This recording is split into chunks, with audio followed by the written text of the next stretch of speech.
Over the last few weeks, we've given you an in-depth look at what's going on at the Sanford Underground Research Facility, and that's just the beginning. Big things are in the works. Kaylee Schmidt and I got to take a look at what's next for Sanford.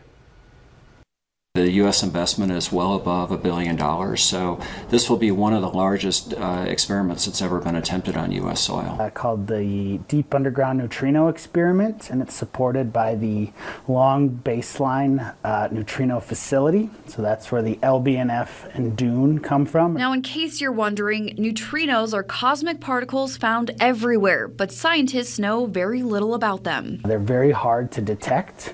But they're safe. Every second, 70 billion neutrinos pass through the tip of your nose, mostly from the sun.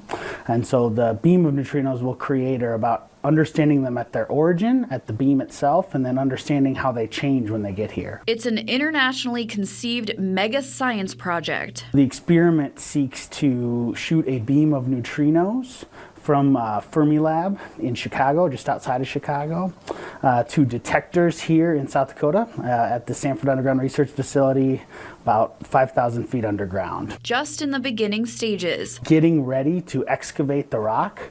So to excavate the caverns underground, we're going to pull up about 875,000 tons of rock to excavate the 3 caverns we will need. 4 giant detectors will sit inside the 2 caverns. The interior, or the middle cavern, which isn't quite as big as the other 2 caverns, will have basically support equipment for these experiments, for the detectors. So the detectors will have liquid argon in them, so there's cryogenic systems that have to be installed inside of we call it the central utility cavern. And so there's equipment like that you can imagine to support these experiments. Now, there's no way to tell what this experiment will do or the benefits, but anytime scientists can better understand the universe, there's a potential for huge outcomes. The best example, I think, is the radio. So Marconi, who invented the radio, didn't actually discover radio waves. That was discovered by other scientists like Hertz.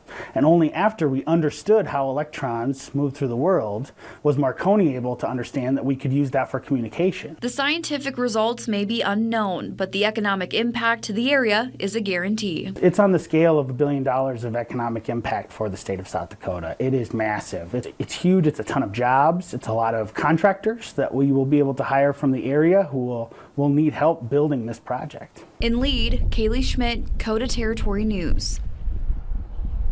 The hope is to have the detectors up and running by the end of next year, which is happening at the same time the Fermilab in Chicago is upgrading its beam. Construction of the facility and experimental equipment will take about 10 years to complete, with the actual experiment itself planned to operate for at least 20 years. Well, meteorologists